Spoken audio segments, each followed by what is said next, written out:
All right, so we're back with the 48-hour film, and here we have one of the winners for tonight's festival for Lost Treasure, and here we have with us Rachel Galvin. She played a really interesting role in the film. Can you tell us about that role that you have? Well, I was Rachel O'Brien, the kind of timid PA, so it's very different from my own personality, and I got a chance to improv a little bit into it and create my own character. So it was really a lot of fun, and I just had a few lines, but it really made a big impact, which was great. You made a really big impact. Your appearance once in a while. You see her coming out. It was so. Was that part of the improv? Yes. Actually, there's a scene where I pop out of nowhere, and that's something I just did sort of naturally. And the director said, "Wait, do that again," and everybody laughed. They played it back, and the entire cast started laughing, and they're like, "That's the shot." And there were some other little quirky things that I was able to act in, like at the end where there's a dead body. Everybody says a line, and I just did my own thing, and I looked down at the body and kind of mumbled to myself, and that was something I created on my own, and it really worked, so that was exciting. It was really creative. Did you do something like this before with other projects?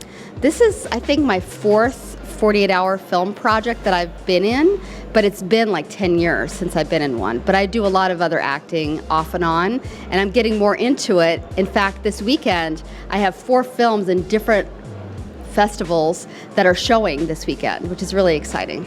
Oh, that is exciting. If you were to take something from this experience with the 48-hour film, what would be the number one thing that you will take with you that you learned here during this time frame that you didn't learn anywhere else? Wow. Well, I guess the experience was special because our team really came together and became a family, and that's something that you don't get a lot. And I think that's important for anyone that's doing this type of project, is to build that kind of camaraderie, because you don't know if you're going to win something. We ended up winning 3 awards tonight, which was really exciting. We got the audience award. We got the best use of line, which was my line that I said. It was the line that everybody got, but I got the best use of that line. And we got best director as well. But if you don't win anything, you're winning just for being in the competition and being in that type of experience. So you want to make the best out of it. And we really promoted the heck out of it, which I think really paid off. And like I said, we became a family, which I think is really important. Right. How did the idea came about to make a movie about a 48-hour film? That was such a great idea. Well, that was actually our team leader and a couple other people that were involved, the director, LeVar Leo, our team leader, Sharon Pfeiffer, and also Michael Newman, who was an actor and one of the team leaders, basically. They got together after they were given the genre, the line, the prop, all of those characteristics that everybody got. They had to create a script like everybody else. And they came up with that concept without me and everybody else. And then they said, okay, we're ready to come to set. And this was about 11:30 at night. I was the communicator, so I had to call everybody several times for different things and say, okay, this is our genre. Okay, we're ready to go to set. And then at 11:30 at night, we all went to the first location, and we filmed till 4:30 in the morning. Then we slept for about 4 hours, and we went to the second location and filmed till like 2 o'clock. So it was a huge endeavor for us. I can tell that. Being along with so many people for 48 hours, that must have been a challenge. It was great. We had so much fun, and I sort of have this nervous energy where I became really method because I was a PA in my character, and I became a PA. Like, I kind of took over maybe a little bit too much, and I'm like, okay, what's next? What do we have to move around? And I'm moving everything around, and the director's like, what are you doing? And I was helping a little bit too much, but we had a blast, and the time just fled by. In fact, we just have been hanging out ever since. In fact, we're going to go now to a party. So that's great. If you can tell something that you did on set or on the film that nobody told you to do, you just took charge and it went great, besides the moving parts and the improv. Oh boy. Well, gosh. Or maybe a mistake that you did and nobody knows about. Uh-oh. No, we're not going to get in trouble. Something that you can tell. Well, like I said, I ended up kind of taking charge a little bit, and I thought I was going to get in trouble with the director, and I talked to him afterward, and I was like, look, I'm sorry if I took charge a little bit too much, but it's just my personality to help, and not every actor's like that. They're just like stay in their corner, but I know a lot about the overall experience of making a movie because I've been doing it for 20 years. So it's like I want to help as much as I can. So if I could be a PA, I'll be a PA, you know? So that's kind of what I did, and luckily he didn't get mad at me. He's like, no, I get you, you're fine. He's like, if I wanted you off the set, I would have told you, you're fine. So it turned out well. That's great. Did you make any new friends during this process? I was kind of friends with everybody. Well, that's not true. There was a couple new people on our set that I didn't know before, so now they're part of the family, so that's good. And yeah, so I guess I did meet some new friends, so that was good. So you did make some new friends. I mean, like new projects will come along. What was your reaction when you saw the audience reaction of your film? See, I'm getting good reactions still. Yeah, great reactions. We're still getting reactions. Okay, thank you very much. Thank you. I was thrilled. I was so excited. I jumped out of my seat when we got audience award. I was like, yes, and then we got another award. I was thrilled, so that was great. That was great. Besides, when we were watching the film, we were laughing the entire time, and it was really impressive. It was really impressive from the idea, from the production to the editing. Your reactions were impeccable. Like, I have no words for this. If you were to do it again, would you do it again? Absolutely. I had such a good time, like I said, and I love being on the set. So anytime I could be at the set, I'm there. So this was the best team. Sharon Pfeiffer was absolutely amazing as our team leader, and it was really kudos to her because she really brought us together, and it's because of her that this happened. So that's great. I would definitely do it again a million times. That's great. How did you find the location and let them let you have a body in there filming? Well, again, that was Sharon that came up with the locations, and I actually knew the people where the locations were, and I was like, oh, I know her. I didn't even think about that. Oh, okay. So the first location was Olympia Flame Diner, which I know Patty Miranda and the whole Miranda family. I know her kids since he was a baby practically, and now he's a teenager. And he was actually there on set with us, which was cool. And they're amazing. They've been around for I forgot how many years now. And they're a Greek diner in Deerfield Beach, and they do a wonderful job there, and they let us have free reign of the place. So the first location was the Greek diner. The second location was an office space, which was part of a PR company called Transmedia. Mm-hmm. So we weren't sure we were going to need to use the second location, but we ended up doing it, and that worked out really well. Was there any decision that was made on the spot that went really perfect with the film? Well, last minute they decided to do a lot of filming with the body, and when there's a dead body in this shot, and they decided to do like everyone coming by and doing things like oblivious to the fact that there's a dead body there. So that was something I think they added kind of last minute that worked out really well.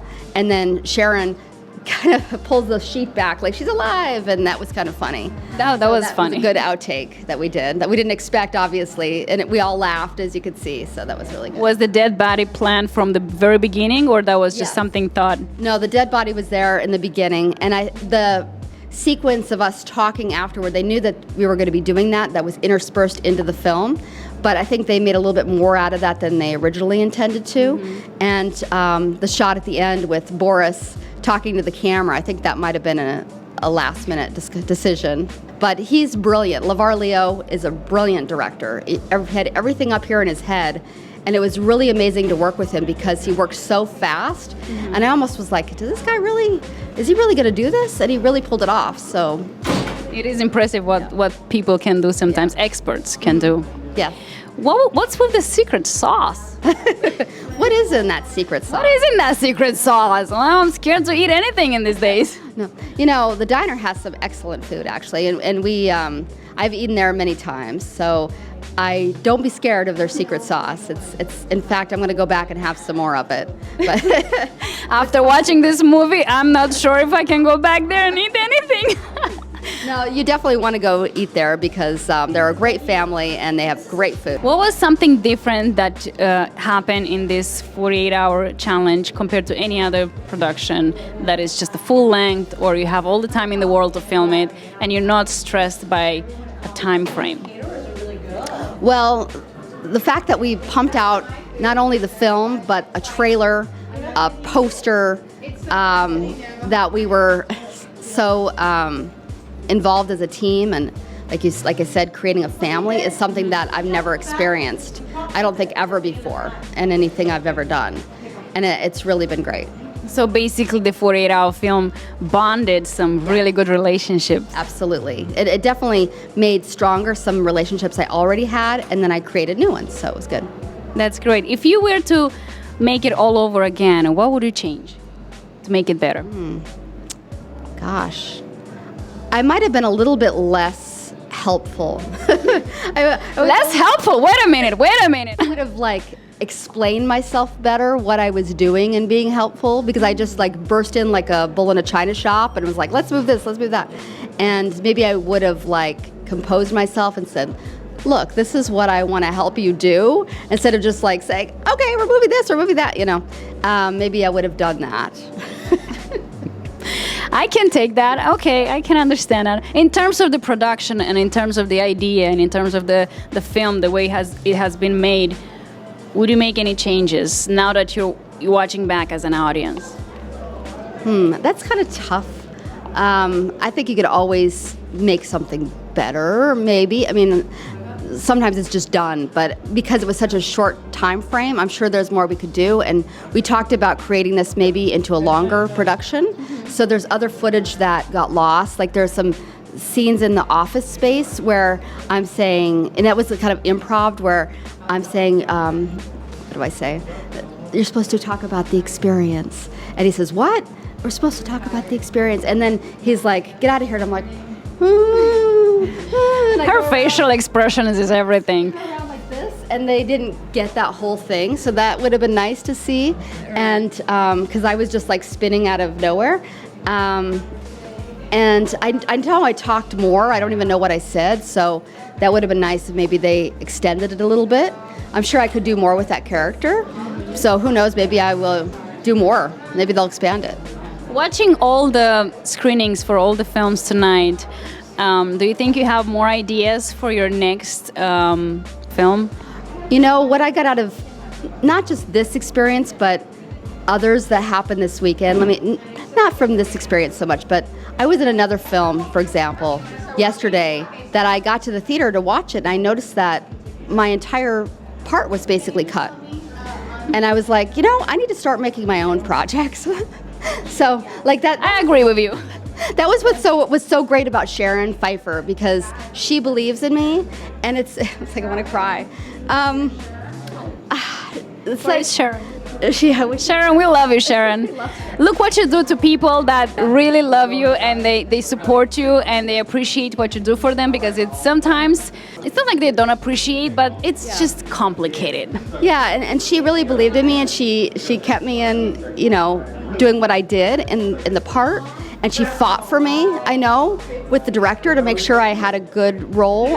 And, when I first saw the script, I'm like, I only have a few lines. And I was like, what is this?